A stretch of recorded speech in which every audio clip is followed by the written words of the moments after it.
Hi there, everyone, and welcome to the Daily Gardener, and thank you for listening. I'm your host, Jennifer Ebling. It's July 29th. Today, we remember the botanist who jumped in a birch bark canoe with Aaron Greeley and then paddled to Mackinac Island 110 years ago today.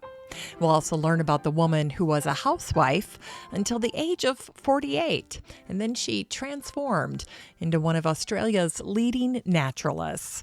And we'll celebrate the artist who died today among his canvases of sunflowers. We'll also hear the letter Beatrix Potter wrote about her garden on this day in 1924. And we'll honor the life of a marvelous landscape designer who died in a fire on this day already 4 years ago. He once said, "I've had a wild life." Today we'll hear some fun poems about tomatoes. I'm really looking forward to sharing those with you.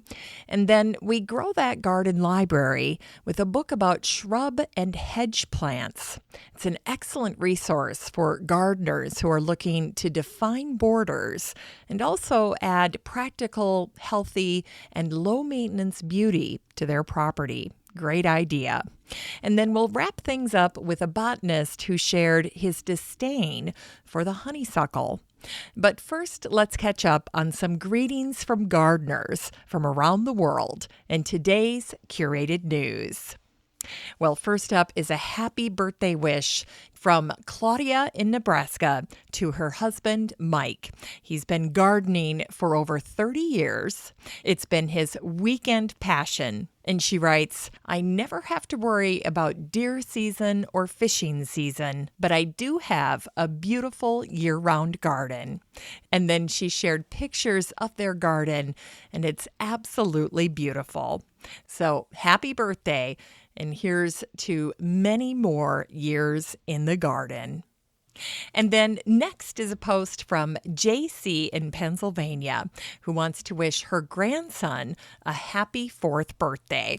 And then she shared pictures of him helping her in the garden last summer. And of course, like so many grandparents, JC has not been able to see her grandson in quite some time. And that always tugs at my heartstrings. But I always smile when I hear stories about gardening, connecting people across the generations. It really is a unifying and bonding activity. So, JC, happy birthday to your grandson, and I hope that you get to see him again very soon. All right, now if you'd like to participate in the Gardener Greetings segment, just send your garden pictures or stories, birthday wishes, and so forth to me, Jennifer, at thedailygardener.org. That's Jennifer at thedailygardener.org. And don't forget that you can listen to the show while you're at home. Just ask Alexa or Google to play the Daily Gardener podcast. It's just that easy. Here's today's curated news. First up is a post from Claire Coleman that appeared in The Guardian. Claire is one of my favorite gardening journalists. And she wrote a post a while back called "Why Front Gardens Matter." And I absolutely loved it. So I've been meaning to share it with you guys for some time. So I'm glad that today's the day. Anyway, here's an excerpt from Claire's wonderful article. Last month, Charlotte Harris, one half of the landscape design duo Harris Bug, decided to dig up her paved front garden in East London. Charlotte said, "It was a discussion we'd been having for quite a while. Around here, every bit of green space feels precious. And obviously, there are parks, but I think each of us has to take responsibility for any space we have." Well, amen to that. And then Claire points out that where Charlotte lives, about half of the yards have no plants, but then the ones that do have plants provide moments of joy. One garden has a beautiful magnolia. Another garden has a vegetable patch with frames and climbing squash. And it was that garden that was the inspiration to Charlotte. And she said, "It's a gift, isn't it? It's the ultimate in gardening altruism because your back garden is for you to enjoy, but your front garden is about improving everyone's experience." And then Claire points out that the front garden has gained a powerful new significance for all of us. It's now a point of contact with friends or family delivering supplies, or just catching up with a neighbor that you've hardly spoken to before. I know for myself up here at the cabin, I actually added some seating in the front because I'm constantly talking to one neighbor or another, and I figure might as well get comfortable. Anyway, so Claire's point is excellent. Now, in this article, Claire has many more points about making the front garden more meaningful. And if you'd like to read this post in detail for yourself, all you have to do is the next time you're in the Facebook community for the show, just search for the word front, and this post will pop up. All right, I've been saying for a while now that prune time follows bloom time, and that's definitely the case with iris.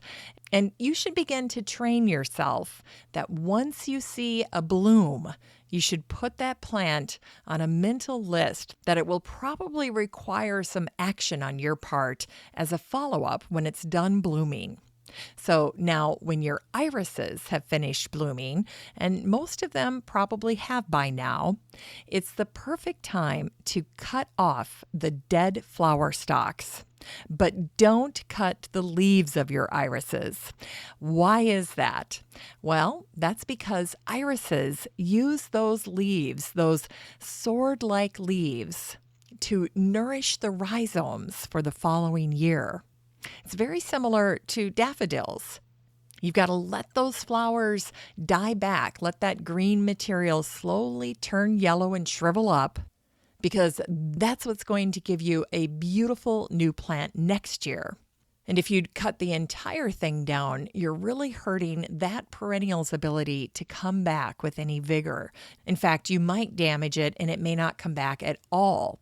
So definitely leave those sword-like leaves alone, no pun intended.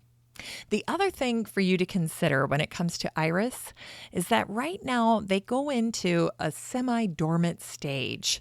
So it's the perfect time to divide them. You don't need to wait until late in the fall to do that. Now, iris like to ride the surface of the earth, so digging them up should not be a problem. And when you plant them, you definitely don't want to plant them like a traditional plant. What I like to do is dig a shallow space for them, lay the rhizome in that little grave, and then use some lawn stakes to stake them up so that they stand up. So my rhizomes don't get covered with dirt. And I like to make sure that the top of the rhizome can see the sun. Now, after you've moved them to their new location, the piece de resistance is giving them a little haircut. Now, you don't have to do this. It's a personal preference thing, but I like to do it as the last finishing touch with my iris. So what you do is you cut the leaves on a diagonal, kind of creating that fan shape that you've probably seen in pictures or maybe in somebody else's garden. And then that's it. You're done. You've done your iris care for the year, and you'll have more beautiful iris next year, God willing. Okay, so here's the blog post that I wrote for you today. It's called "A Peter Rabbit Garden is a Lovely Idea." Now, I timed this post to coincide with the fact that today I'm sharing a little letter that Beatrix Potter wrote to a young gardener on this day back in 1924. And a Peter Rabbit garden used to be something that most gardeners were familiar with, but we've kind of lost that practice over time. So I wanted to tell you about it today. So here's a little refresher. Peter Rabbit is the creation of Beatrix Potter, and she was a noted botanist and mycologist. And a mycologist is just someone who studies fungi. Now, to make your Peter Rabbit garden, we're going to draw inspiration from Beatrix Potter's garden, which was located at Hilltop Farm. Now, these are some of the elements that you'll want to include. First, you might want to consider adding a little wooden fence or a stone wall around the perimeter. That'll just help define your space. And it also is a very strong tie to Beatrix's garden. Now, once you have this little space defined, you're going to fill the garden with the herbs and perennials that were featured in her books. Beatrix loved herbs, and her garden included herbs like mint, chamomile, lavender, parsley, sage, thyme, rosemary, lemon balm, and tansy. Then next, you can incorporate some of the edibles that were featured in her books. Of course, lettuce would have been popular with Peter, then beets, radish, rhubarb, onions, and strawberry. And then finally, don't forget your ornamentals for color and beauty. Beatrix wrote about pansies, roses, and pinks. And there you have it, a little Peter Rabbit garden. Now, if you'd like to read my original blog post for yourself, all you need to do is search for the word Potter in the Facebook group for the show, and this post will pop up. All right, that's it for today's gardening news. Now, if you'd like to check out any of my curated news articles and original blog posts for yourself, you're in luck, because I share all of it with the listener community in the free Facebook group for the show, the Daily Gardener Community. So there's no need to take notes or search for links. The next time you're on Facebook, just search for Daily Gardener Community and request to join. I'd love to meet you in the group. Here's today's brevities. On this day in 1810, a 24-year-old botanist named Thomas Nuttal jumped in a birch bark canoe with Aaron Greeley, the deputy surveyor of the Territory of Michigan, and together they paddled to Mackinac Island, arriving 2 weeks later on August 12th. Thomas spent several days on Mackinac. He was actually the first real botanist to explore the flora of Michigan, and indeed of Mackinac Island. Thomas immediately set about collecting and writing detailed accounts of the flora he discovered. Now, he documented about 60 species, and about 20 of those were previously unknown. One of the brand new Mackinac discoveries was the dwarf lake iris, which became the state wildflower of Michigan. Little fun fact. And today is the birthday of the Australian naturalist and prolific writer Edith Coleman, who was born on this day in 1874. Until recently, little was known about Edith, but the author Danielle Claude wrote a book about her called The Wasp and the Orchid, which explored how Edith went from being a housewife until the age of 48 and then pivoted into one of Australia's leading naturalists. Edith had a special appreciation for orchids.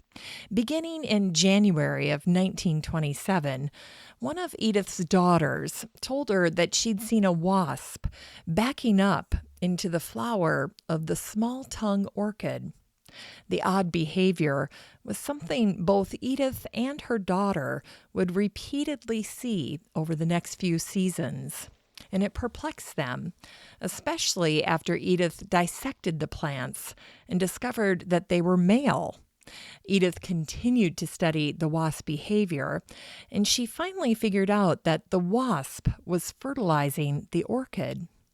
Turns out the orchid uses this stealth pollination strategy called pseudocopulation to trick the male wasps into thinking they're meeting with a female.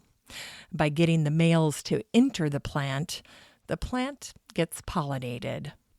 And for her work, Edith became the first woman to be awarded the Australian Natural History Medallion. Edith will forever be remembered for her groundbreaking discovery about orchid pollination. And today is the anniversary of the death of the artist Vincent van Gogh, who died on this day in 1890. Vincent had tried to commit suicide by shooting himself in the stomach, but he managed to get back to his home, and he lived for an additional 2 days before dying beside a stack of his sunflower canvases. In March of 1987, Vincent's painting titled Vase with 15 Sunflowers was sold by Sotheby's in London for almost $40 million. And that was more than 3 times the highest price ever paid at the time for a painting at auction. And it was on this day in 1924 that Beatrix Potter wrote to a little girl named Dulcie and described her garden. She wrote that her garden had a box hedge around the flower bed, and moss roses and pansies, black currants and strawberries and peas, and big sage bushes and onions, which always do badly. And she wrote, I have tall white bellflowers I am fond of. They are just going over. Next there will be phlox, and last are the Michaelmas daisies and chrysanthemums. Then soon after Christmas we'll have snowdrops. They grow wild and come up all over the garden and the orchard, and some in the woods. And finally, it's the anniversary of the death of the landscape designer extraordinaire, Ryan Gainey, who died on this day in 2016. Hard to believe it's been 4 years already. Ryan died trying to save his 2 beloved Jack Russell Terriers, Jellybean Leo and Baby Ruth, from a fire at his home. Sadly, neither he nor his dogs survived. When it came to landscape design, Ryan was entirely self-taught. And there's a beautiful documentary about Ryan's life called The Well-Placed Weed, The Bountiful Life of Ryan Gainey. And I shared it in the Facebook group of the show, so check it out if you get a chance. In the documentary, Ryan asked the filmmaker, I've had a wild life. Do you know why?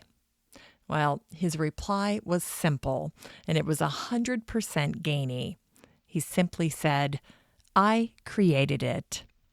Ryan purchased a home in Decatur, Georgia, that used to be the site of Holcomb Nursery.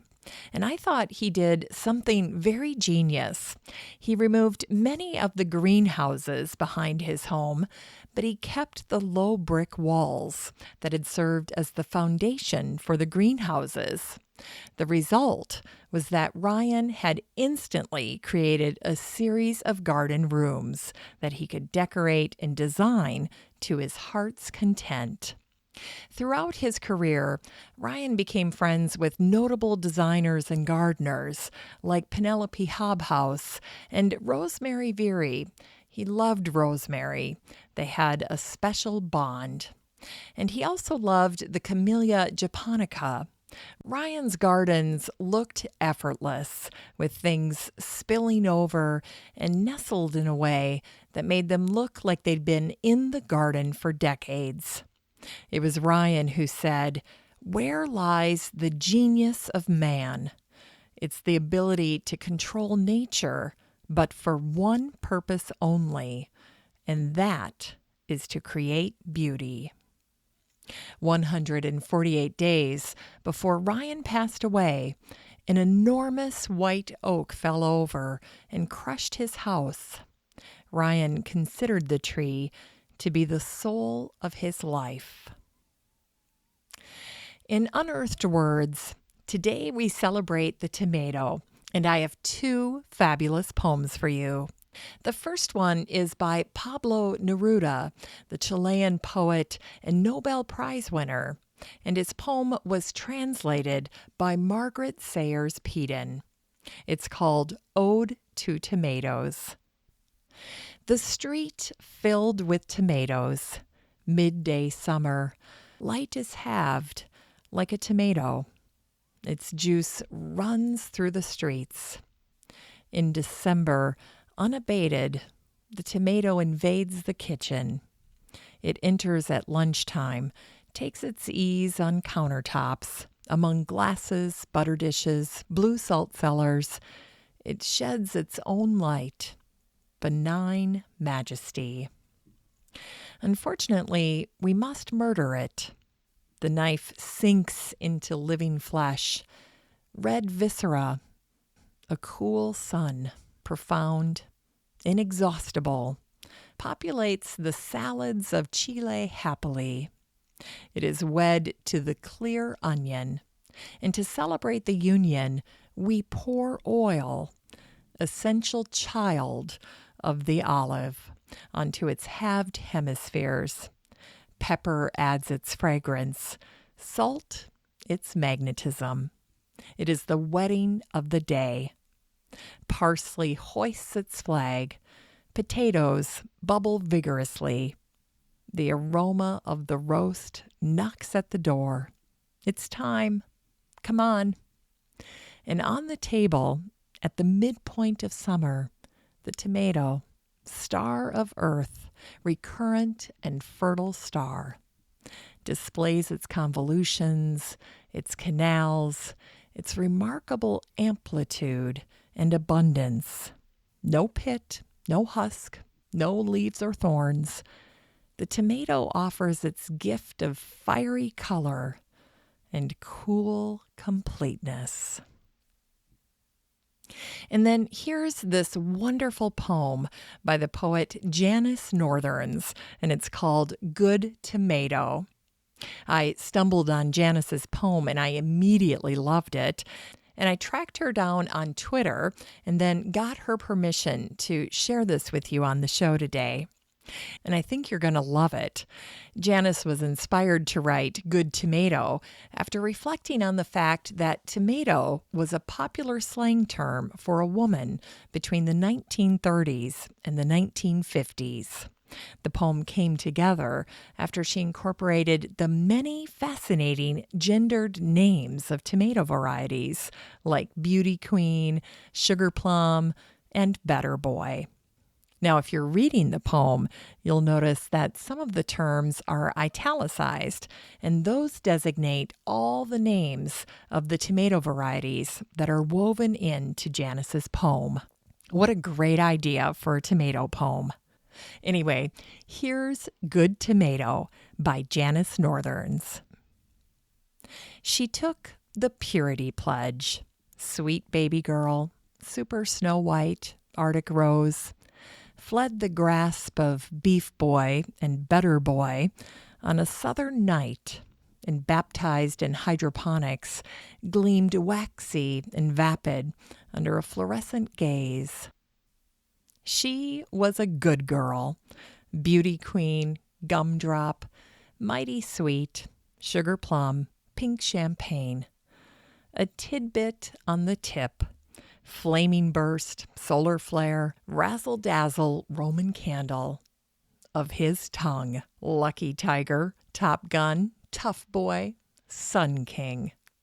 She was plum, pear, grape, and cherry, because one thing is always like another, like a wad of chewed-up gum, tasteless and shriveled on the marriage vine, and gave it away too soon.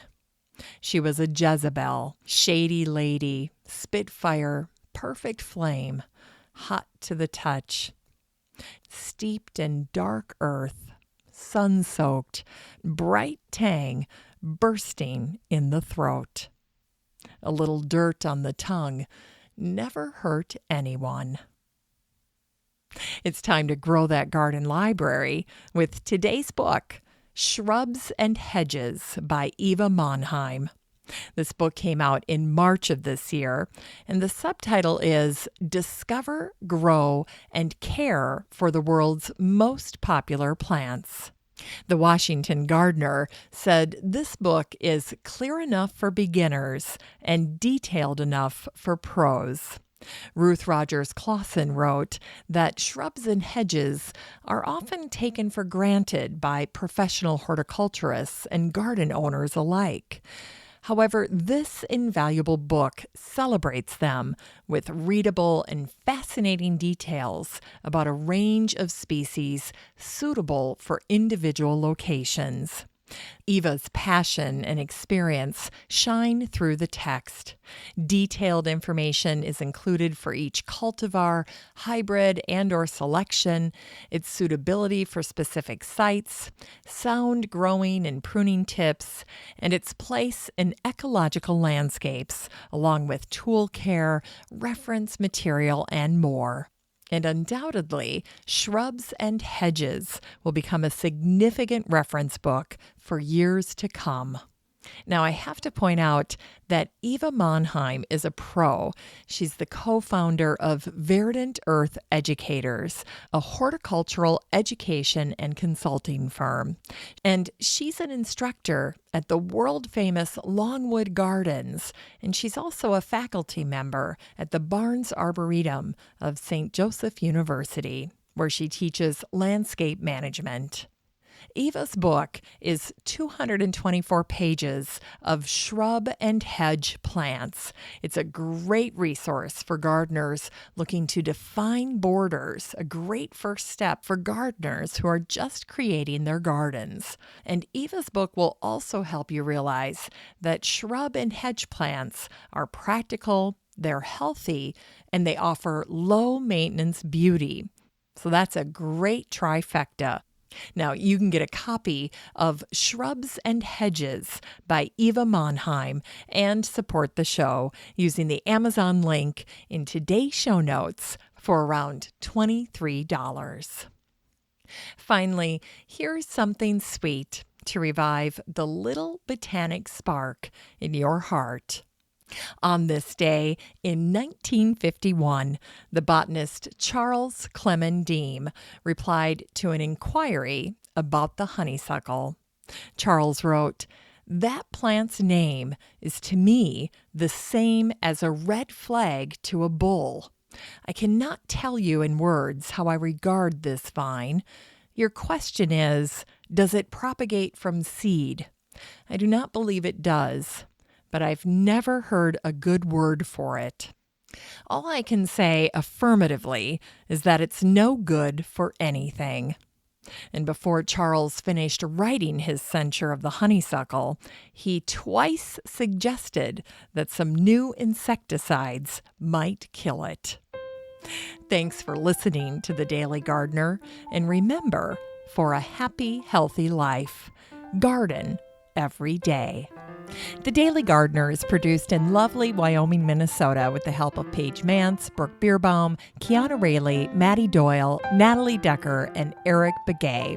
You can find The Daily Gardener on all your favorite social media. You can follow the show on Instagram, and listeners always have a standing invitation to join the free Facebook group for the show. Just search for Daily Gardener Community the next time you're on Facebook and request to join. All the stories and books that are featured on the show can be found over at thedailygardener.org, thedailygardener.org. And while you're there, be sure to sign up for my free Friday newsletter. Last but not least, you can share your own gardener greetings on the show by emailing me at jennifer@thedailygardener.org. I'm your host, Jennifer Ebling, and as always, have a great day in the garden, and we'll see you tomorrow.